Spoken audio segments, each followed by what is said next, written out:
Hello and welcome back, and today I'm going to be doing an early summer garden tour for you, or a garden update. So I'm going to speak about what I've got growing in my vegetable patch, and make sure you watch until the end where I'll be showing you my mini food forest garden that I've started this spring. So I'm going to start by speaking about my greenhouse, and in my greenhouse I've got 3 tomato plants, which is a dried gorch, and I've got 4 bell pepper or sweet pepper plants. One of them has just started flowering as well, so hopefully I'll have peppers on that soon. And I've also got some brassica seedlings that I've just started off, which are like succession sowed ones.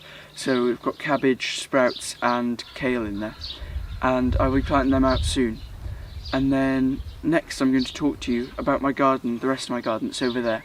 So over in the other part of my garden, I've still got my second early and main crop potatoes growing in a small 1 by 1 metre pallet raised bed. And in this bed the Charlotte potatoes are starting to go to seed, or they're starting to flower, and I think this is because I planted them a bit late and it's been quite warm and dry, but anyway they should get some potatoes out of there.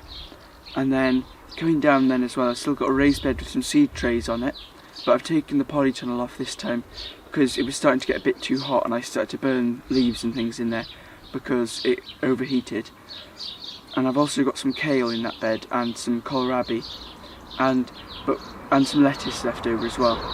But I haven't got any onions left anymore because they're all platted and hanging up in the house now, ready to dry, and we've already started using them and they're really tasty compared to shop bought ones.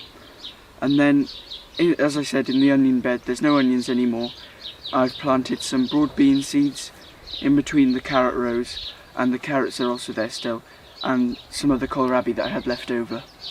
And the bed that used to be all full with salad, we're starting to clear that now, and I've got a squash plant, a butternut squash plant planted in there, and that should cover the whole thing. Also I've got a butternut squash plant down here as well, I forgot to say. I'm sorry that I'm squinting so much, but the sun's just facing me. And I also forgot to say there was 2 courgette plants that are just starting to have little courgettes coming on them in the first raised bed, as you will have seen in the clips anyway. And now on to the rest of the vegetable patch. So the strawberries and the raspberries and the blackcurrants are all coming into really full fruit now, and we're starting to get about a big pile of them every day in the trug. And the raspberries are being frozen, and I'm going to make a batch of jam soon. And if you'd like me to make a video on me making jam, then make sure you tell me in the comments section below. And I'm also going to make some blackcurrant jam as well, and I've only got a small handful of blackcurrants at the moment. And then moving on then, I've got some runner bean structures, and the beans are starting to climb up the structures now, and I've got some pak choi seedlings as well in the middle of those structures. And then moving down then, I've got pea structures, and these peas are starting to, well, the Monge too as well, they're starting to have flowers come on them, so hopefully we'll have a harvest from them soon in the next month or 2. And then the peas are starting to grow as well. And then I've also got some Charlotte potatoes at the end of that bed, which I'm doing a bit of experiment to see whether I can grow more in buckets than in the ground, which I'm hoping, or I think, that the buckets will be better. And then opposite that then, I've got a lot of enviromesh over, because I've been thinning out my carrots in that bed, and the smell of the carrots could attract the carrot root fly, which I don't want to happen, so I've got some netting over for that. And then I've just got my brassicas, and then I've also got my gherkin cucumbers, which the variety is Partner, F1 I think. And I'm going to try and do a video about cucumbers soon, but I can't promise anything because I'm not too clued up on cucumbers, but someone's requested it, so I'm going to try my best to do some research. And those cucumbers are starting to climb up, and they've even got tiny little cucumbers coming on them as well, which is also really exciting. And then moving down in the sort of a hoop tunnel that I've got, I call it, I've got more kohlrabi, so we're not going to be short of kohlrabi in our house. And we've also got swede and broccoli and some perennial kale in that bed. And then at the end, where our compost bins are, we've got my potatoes in buckets, which are just all Charlotte potatoes, and one of those buckets is starting to look like it'll be ready in another maybe 10 days or 2 weeks. And then I'm going to talk to you about my flower borders, and then I'll talk to you about my small food forest that I've started this year. And now on to my flower borders. So the flower border that's behind my camera at the moment, so the things that are in flower at the moment and giving us a good show. There's some geraniums, some purple geraniums they are. I'm not sure on the variety. I've also got some pink lupins and my naked lady in the bath, or the bleeding heart plant that was in full bloom last time I showed you my garden, is now starting to sort of die down and slow down. We've also got the snapdragons, the other side. That's the part side. And then this side, I've just cut back my forget-me-nots because they were starting to go a bit old and had some powdery mildew on them, so I just thought I'd cut them back. And then I've got the heuchera is still adding some good structure, and some of the forget-me-nots are still flowering. I've also got some pansies that are still flowering around, and the ones in the other bed are starting to get really big, as you'll see in a minute. And then over there as well, I've also got, it's a variation of the daisy, I can't remember the exact name of it.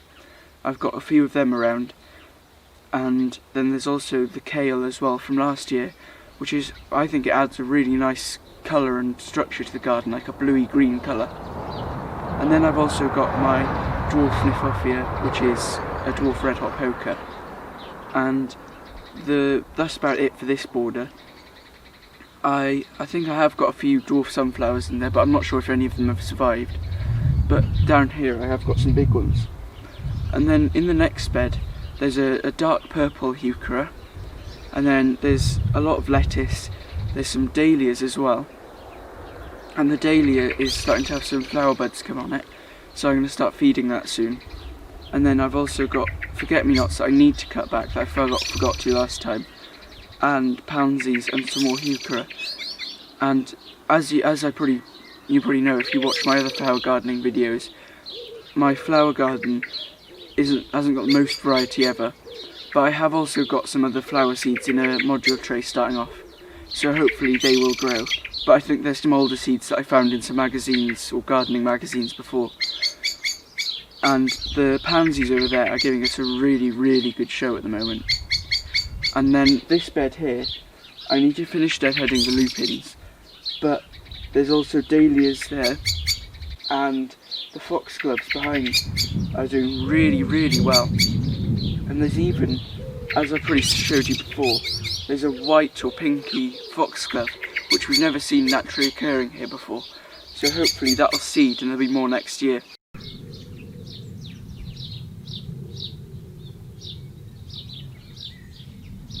And now I'm going to show you my mini food forest that I've got here.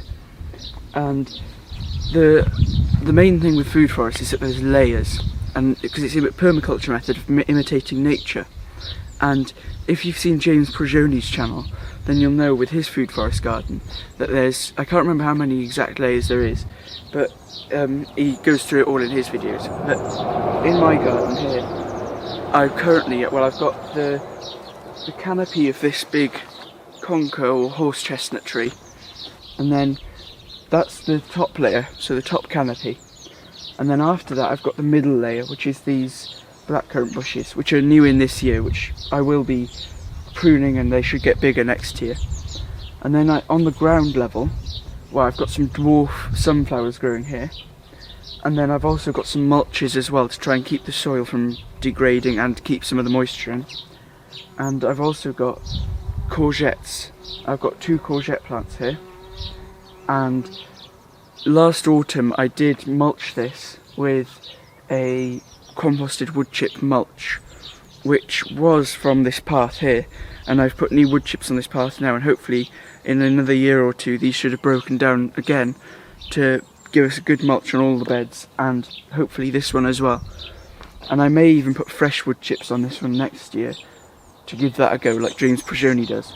But I'm trying to go for the no-dig method along with food forest.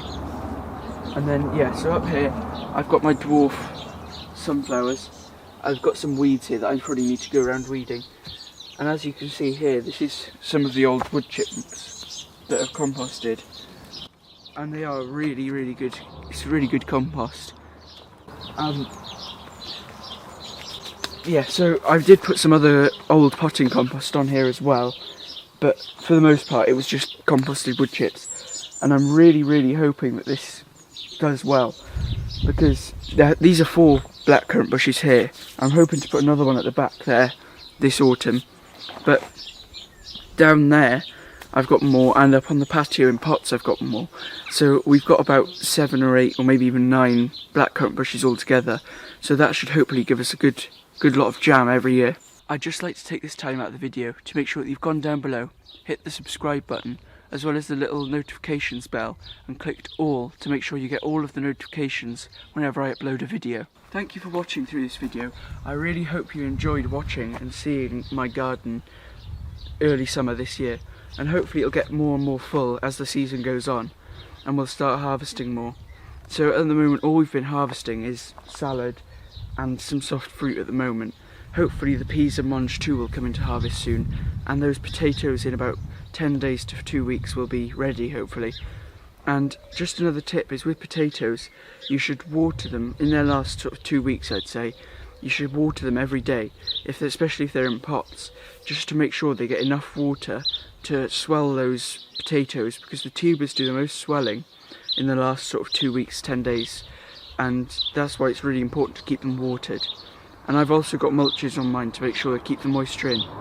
And after I've finished with those potatoes in those containers, I'm going to reuse that compost, because it's quite a manure-y, strong compost that I used. And I'm going to use it to grow carrots in those containers then. I'll take some of the grass mulch off, put it in the compost, I'll sieve through some of that compost that's been used already, and hopefully I can make some good crops of harvests from carrots in there. And I thought I'd add as well, I think I might have already said, but I can't remember, with the carrots, when you thin them out, make sure you put netting or something over them afterwards, because the carrot root fly, if they smell the carrots once you've been thinning out or picking carrots or something, they'll be attracted to the area. So make sure you try and protect your carrots as much as you can. And I'm not sure if you saw on the clip as well, the cucumbers got baby cucumbers coming on as well, but they're really small at the moment, so hopefully it'll grow up the obelisk a bit more. And I was hoping that before it started fruiting it would have climbed a bit higher up, but it's not the end of the world. Thank you for watching. Please make sure you like, subscribe and comment, and if you enjoyed, please share it with your friends. I'll see you next time.